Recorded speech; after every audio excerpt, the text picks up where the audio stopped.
Yep. So let's jump to the point directly. There are many things you will face the problem when you're developing your application or running your applications. Yeah, the main point what you are focusing on, that how you can improve your application based on your operating system and the processor or the whatever the CPU cycle you have, right? Because we have to make sure when you're developing an application, it should be platform independent or platform dependent, right? So your might application might run on the Windows, Linux, Android operating system or iOS, right? Anything can be possible, right? You have to develop an application that will support this type of platform, depends on the requirement, right? But there are a few type of exceptions you will majority seen in the applications when you are running your application. One is quite like quit your application unexpectedly. Second thing is heap memory issues, which most of the time heap memory issues occurred on the server when your application, web applications running on the server. This type of issues frequently have seen. The permission denied, that's also one of the exception. File not found, like when you're running your application, sometime it shows an exception of your program or software that hey, I'm not getting this file not found, or permission denied. This type of exception your program itself shows, right? So timeout issues very frequently in the Chrome or many browsers with your, if you're using the multiple tabs, as well as if your website is taking huge amount of time to load, something like that, right? The timeout is one of the exceptions. Stack overflow, then resource or not found. Resource applications is nothing but the resource problem, right? Resource assignment problems. We'll see later, right?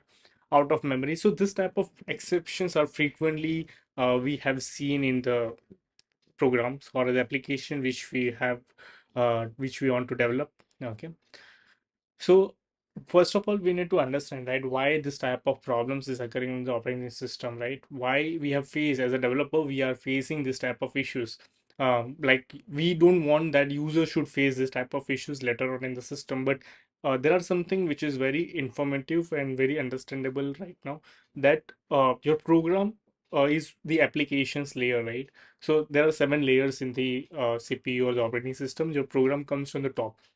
So your program, you can just manage how it is running, what are the logical component you can do. That's is part of your program. But how to execute those program, it is not in your control. Okay, it depends on the operating system. There are something you can control, but not 100% time. So what we have to do, right, as a developer, we need to think about the operating system where our program needs to be executed, and based on that we have to optimize our system. Okay, so if I can give you just a high level idea, let's say you have one software. Okay, that software runs into the Android applications. Okay, Android operating system. So Android is built on the Linux, right?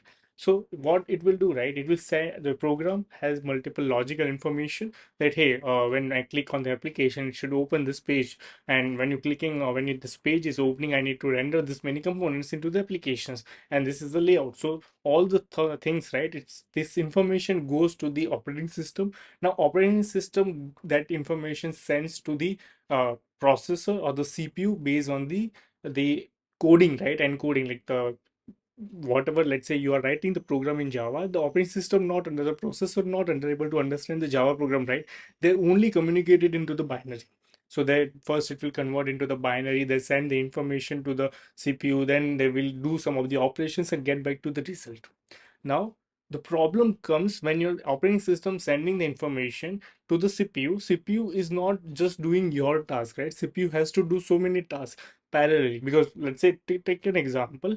If you are running the Chrome browser, if you are running parallelly Android Studio, you are like listening the songs, YouTube videos, if you are going to like watch it out parallelly. So all the things are running parallelly. CPU needs to handle all the resources which you are doing. It shouldn't be in one fast that hey, if you send the request, if you just consume it and do that operations. No, they have some other responsibility as well.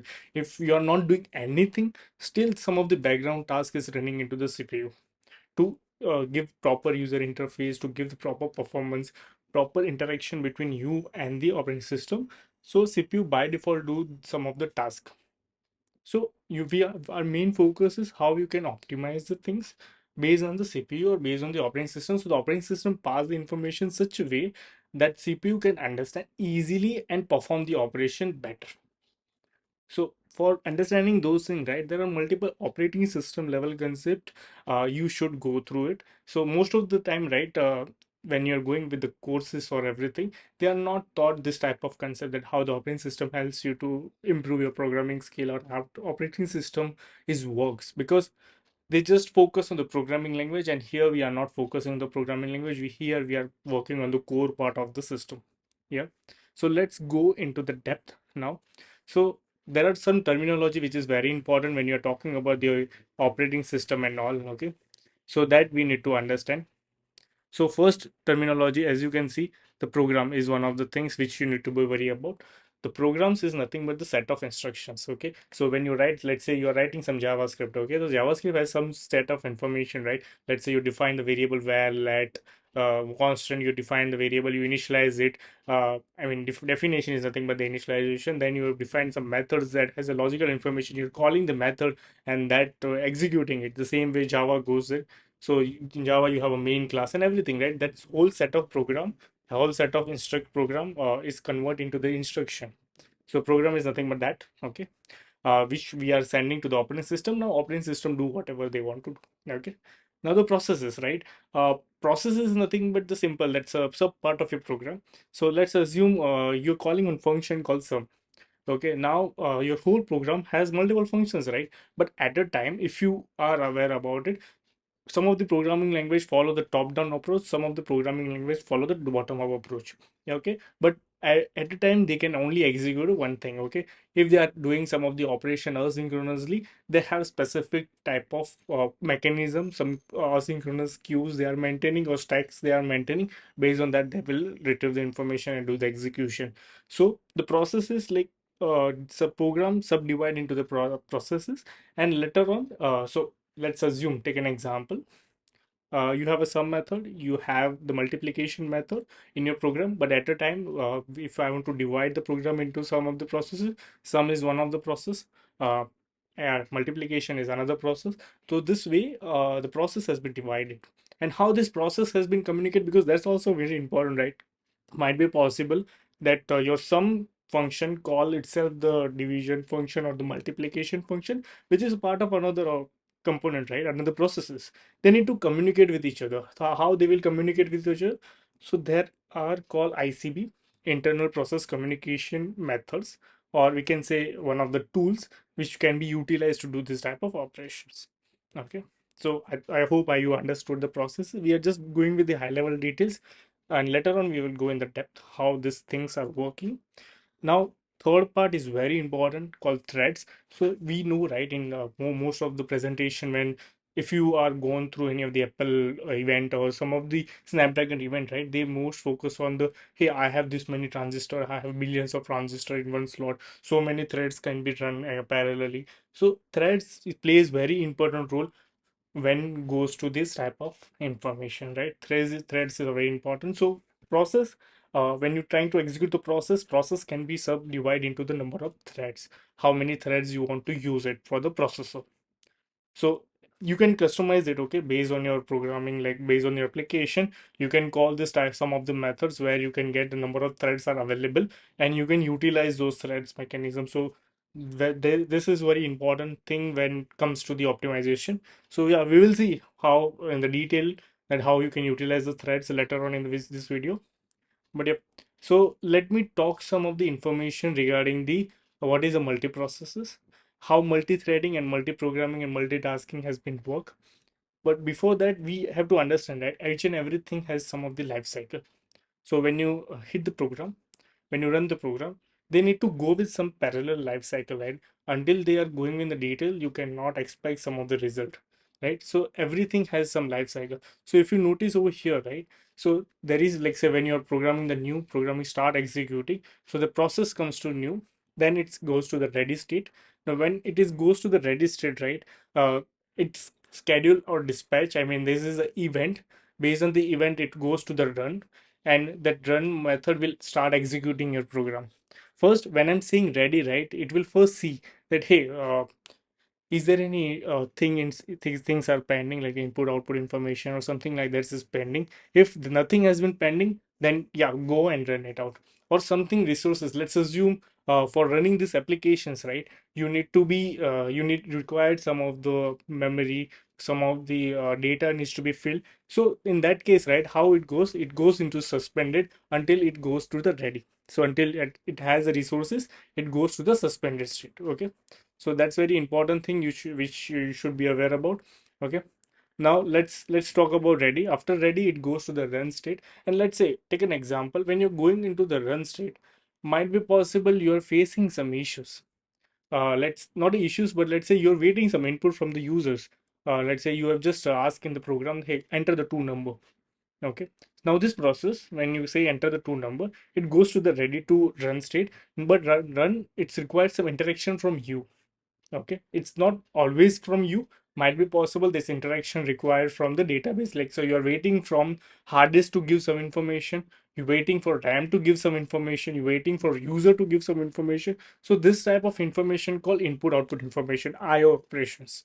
Okay, if something is pending from the IO operations point of view, it goes to the wait block. Okay, and it will wait for some amount of time, some durations. And once it's done, then what needs to be done, like, uh, once it's done, then again it will go to the ready state, that hey, my IO operation has been done. So now let's see how it will goes. Okay, but might be possible, right, when you are going to get the IO operations. Yeah, so in that case, right, some of the component will might goes into the suspended. Why? So very simple answer here is, so take an example, you are waiting for some of the resources to be entered, or you waiting for user to give some input, but you are waiting for too long. Now CPU don't have that much wait and block queue. So wait and block basically using the queue, okay, queue type of mechanism, where it will figure out that hey, this information is completed. Let's first information is completed. Let's go to the ready state. So CPU doesn't have that much time to just wait, hold your system until you entered it, right? So what it will do, right? It will goes to the suspended state and wait for the getting the input properly. Once you enter the input, and how it will go, there are some timeout period is there. Okay, so if your waiting period is too long, then that process will go to the suspended or the wait state. Okay, now when you go to the wait state, then it will wait for the input, and once you get the input, then it will goes to the resume state again. Okay, or it will go to the ready state indirectly. Okay, there is a priority time continuum, so that we will discuss. But just let's say, if wait is completed, then it will go to the run, and then it will go to the termination, or we can say completion. When I'm saying completion, doesn't mean you will get 100% correct output. I mean, based on the information, based on the program, you will get the correct output. But might be there are some data problem or something like that. You might see, not because of the life cycle of the process, because of your logic, that will go and give you the exception or something like that. That's up to the your logic. Okay. But there are some information, there are some priority queue as well as a present, because if you notice, right, this type of processes has some life cycle, has some of the methods, like they can implement first come first serve base. But I don't want, like, because sometime what happened, right, some of the processes comes into very fast forward mode. When I'm saying fast forward mode, it is very simple, that you want that process should be executed as soon as possible, and it is a priority process. Let's assume you are using some driver in your system. See, first of all, you need to understand what is a driver. So driver is one of the, you can say, intermediate between your operating system and the hardware, the how they are communicating with each other. So that's nothing but the driver. Okay, so when you talk about that direction, right, when you talk about that communication, internal communication, driver plays very important role. Input output internal communications.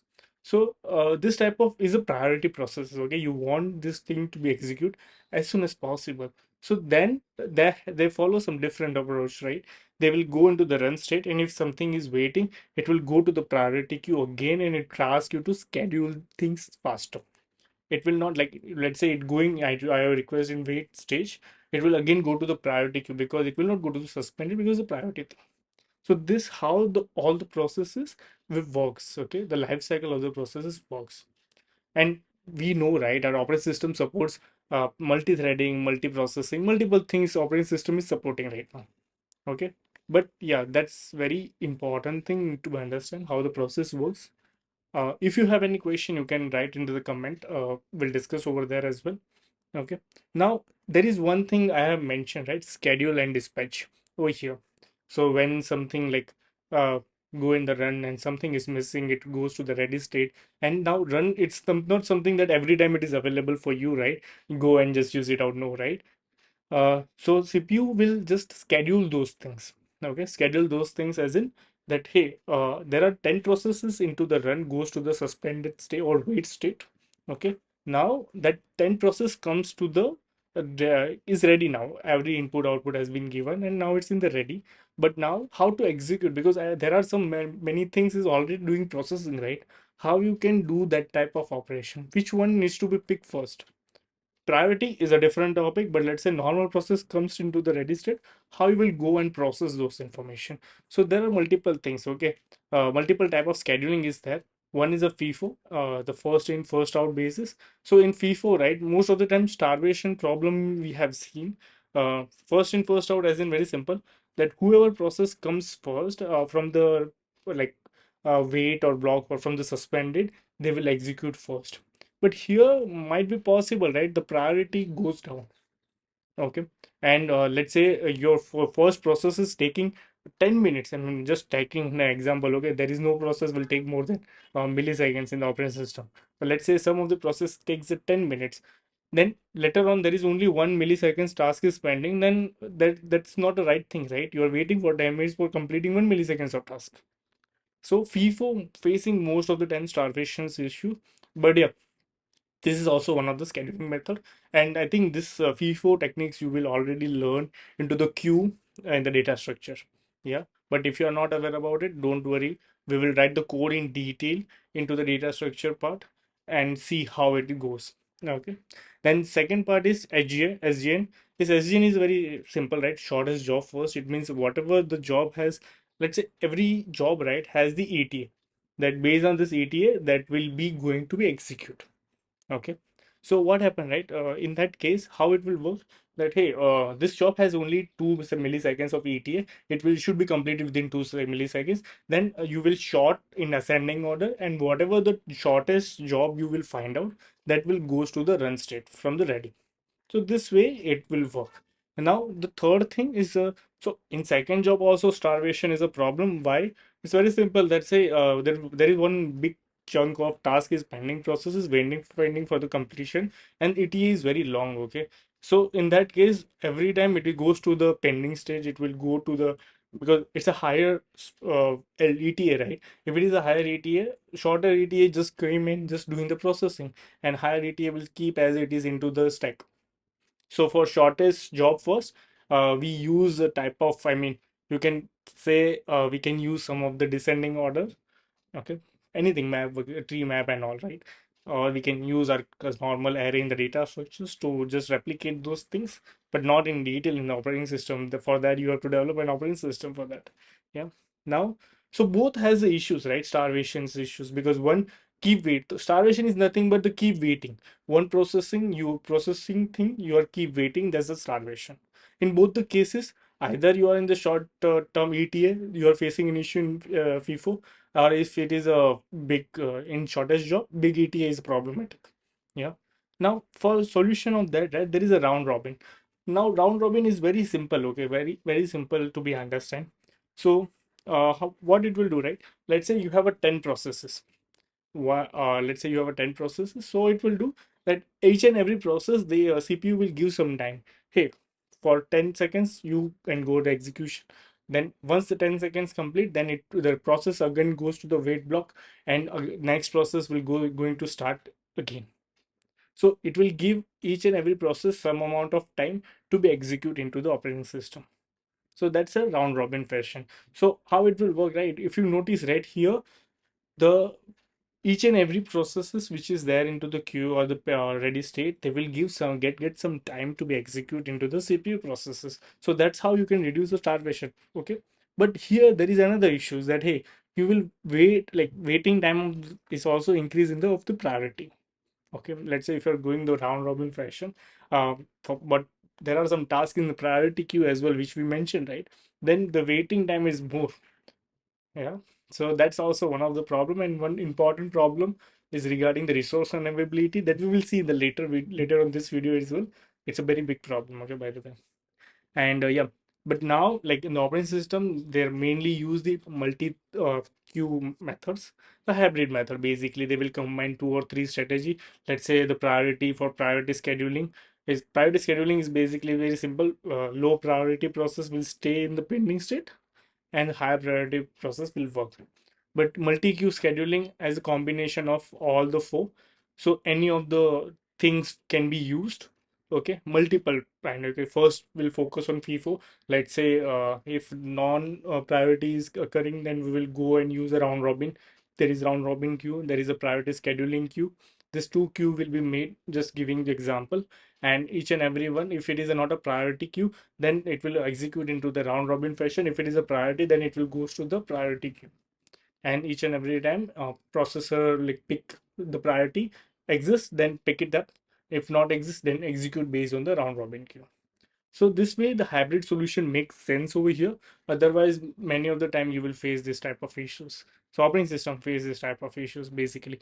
But see, just giving you the example how operating system works, you can take this information and implement in your program as well. Because this type of problem, right, we have seen into the program in the like solution which we are going to provide to the customer.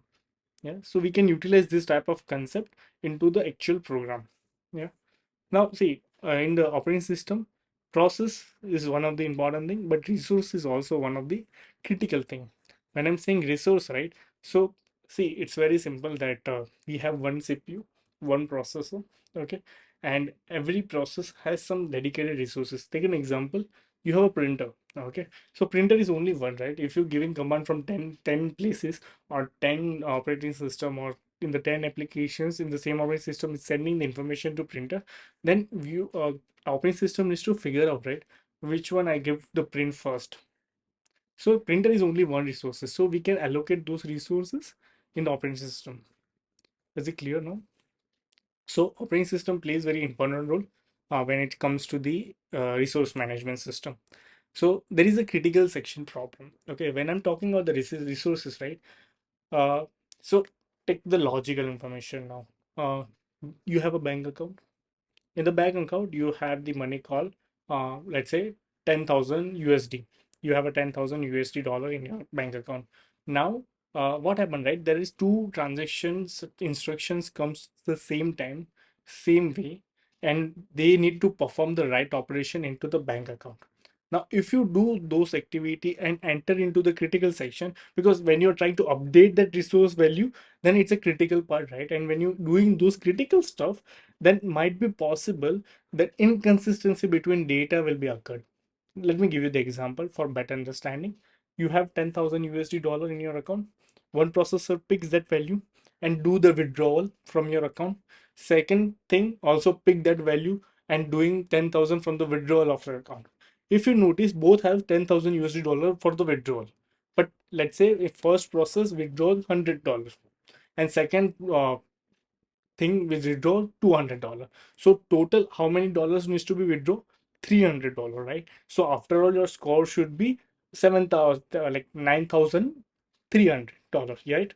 $9,300 USD dollars should be present in your account. But what happened, right? It 10,000 USD dollar comes together and pick it up. So one minus $1,000, $100. Second then minus $200. So what it will write right into the system, whoever complete the first it will write down, and second one we also write down, but they have some different information with them, inconsistent information. Okay, so at the end it might be possible your system or the data will be now 9,900 or 9,300, something like that. The value will be there. Okay, so you got the problem, right? Inconsistency between data might be occurred. Yeah, so that's a critical section. So what is critical section problem? Basically, if the two process comes together and trying to acquire one resources, okay, so that's part of the critical. Yeah, that's a critical things. So how you can resolve? So we can call as a critical section whenever they are trying to update any resources, then trying to utilize some of the resources. That section is called critical section. So the resource management and the critical section plays very important. We have to make sure that the two process never you go in the critical section to utilize one resource at a time. Okay, now process sync, right?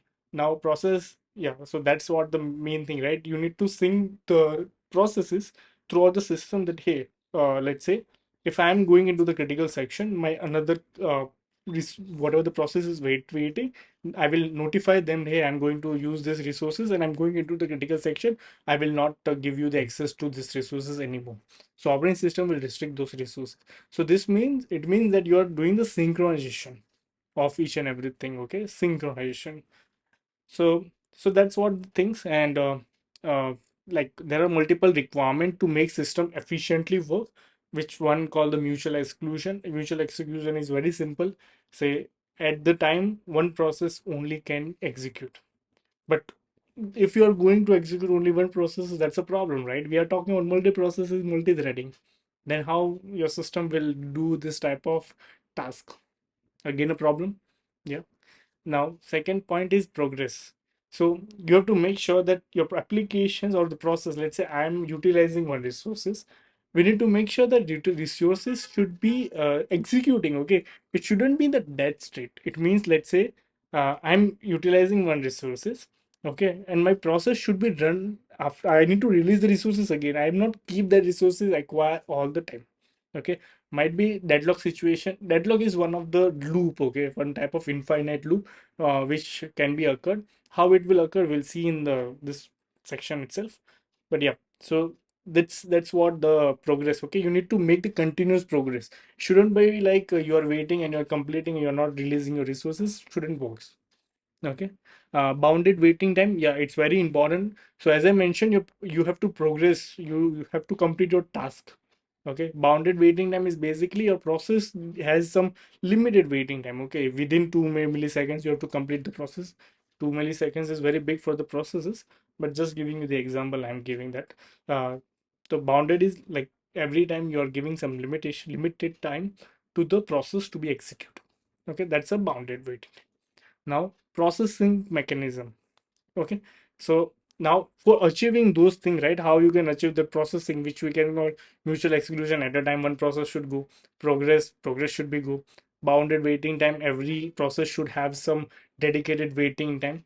Okay, and limited waiting time, basically with, if more than that waiting time it will goes, then will straightforward kill that processes. Okay, so how we can achieve those things, right? How we can achieve this three successful factor. One is a locks and mutex.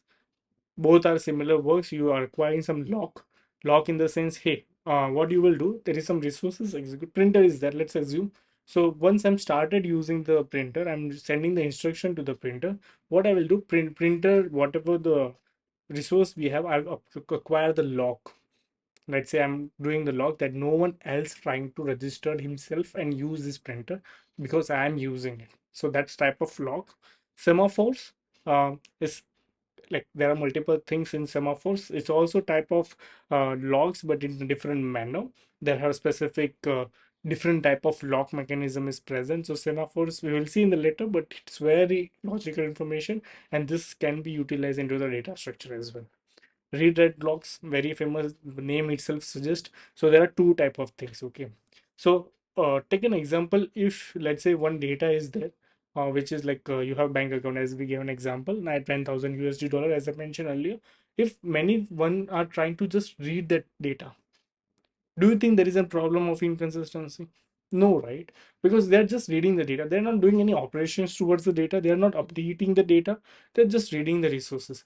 So we have the read logs. If you have read logs, then apart from that, many like one person can have write log and many other person can be have the read log. Because read log can be easily doing like you cannot modify the system. You're not giving any instruction to the processor. So it's just a read of the information, right? So read log will be read write log can be very informative and utilizable as well. And this read write log we can use when you're talking about the banking sector, banking system, right? When you're developing any of the system which is related to the banking, read write logs plays very important role. Okay. Now, as we have mentioned, what is a deadlock, right? Initially, we discussed, right? We should go to progress. We have to progress well. But I mentioned, right? There are some time when you cannot do the progress. So that's very different and very important thing. So for that, we have some information, right? Let's say P1 is a process. P2 is another process. P3 is another process. Now, R1, R2, and R3 are the resources which we have. Now R1 resources which is allocated to P1, R2 resources allocated to P2, R3 resources allocated to P3. But P1 required R2 process to complete this task. Okay. P2 required R3 resource to complete their task. And P3 required R1 process to complete this task. But the problem is this process has been already allocated and it is locked by the P1. R2 process is already allocated and locked by the P2. So this lock cannot be released until the P1 is complete.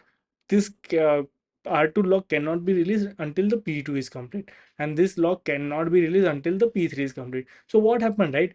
P1 keeps waiting to release R2, P2 keeps waiting to release R3, and P3 keeps waiting to R1. So everyone is waiting for each other, right? So in that case, this process goes the deadlock stage.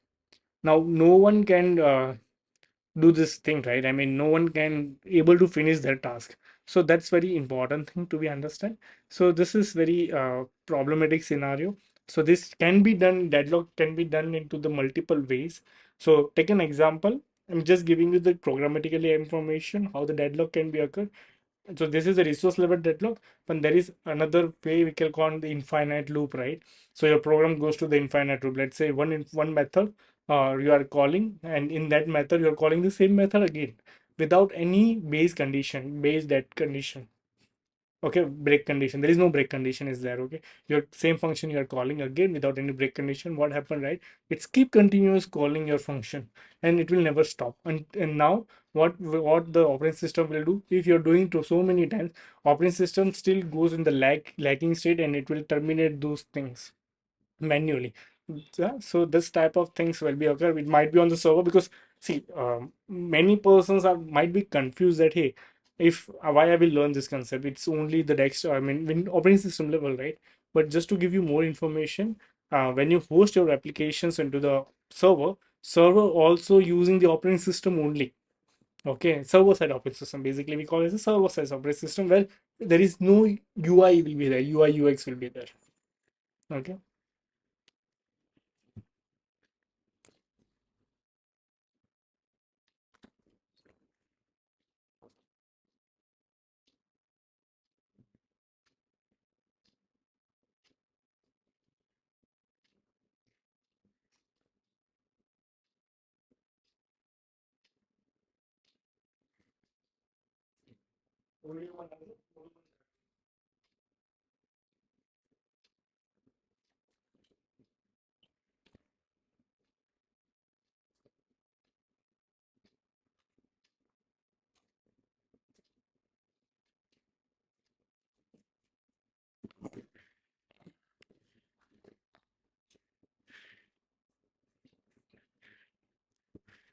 Now the next part is the conditions. Okay, so basically we need to also understand when this type of deadlock can be occurred.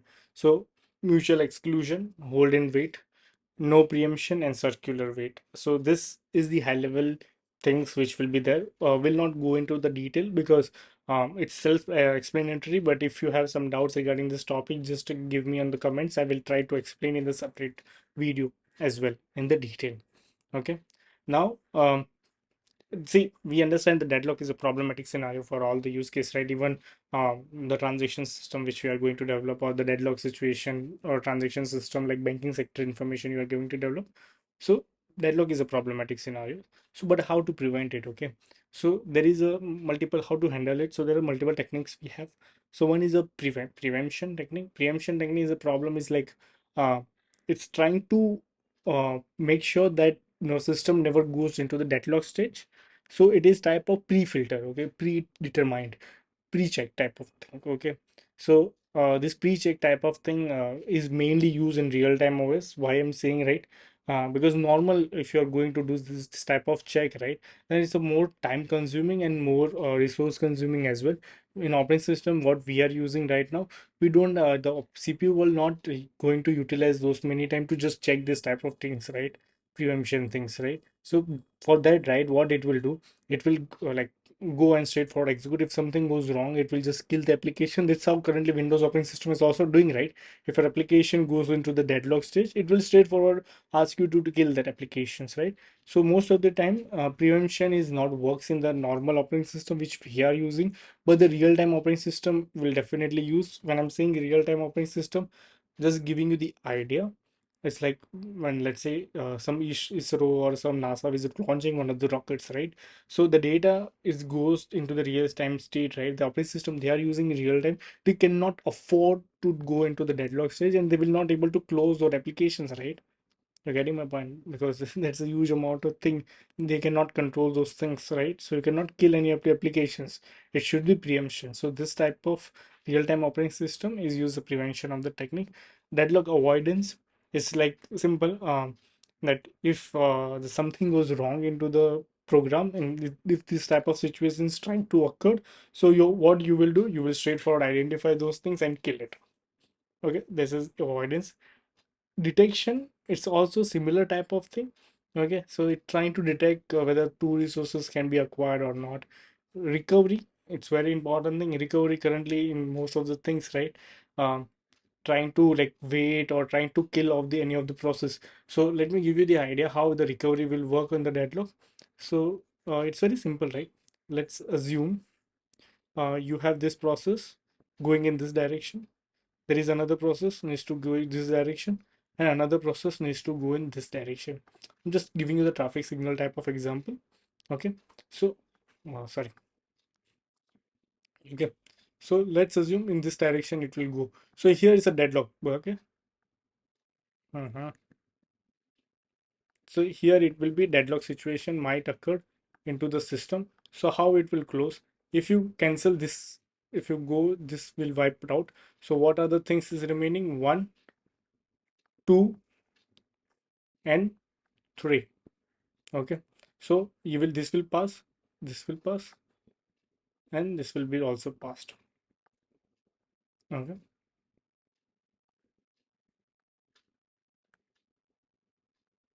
Okay, if you cancel, remove this process one go, what it will do, other process will going to pass separately.